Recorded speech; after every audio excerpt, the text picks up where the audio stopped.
Paris ఒలింపిక్స్లో భారత్కు మరో పతకం వచ్చింది. యువ షూటర్ స్వప్నిల్ సత్తా చాటాడు.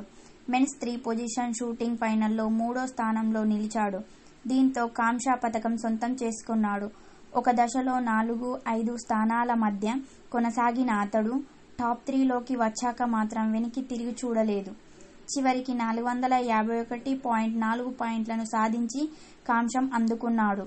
చైనాకు చెందిన లీ యుకున్ 463.6 పాయింట్లతో స్వర్ణం, ఉక్రెయిన్ షూటర్ కులిష్ సెర్హీ 461.3 పాయింట్లతో రజతం కైవసం చేసుకున్నారు.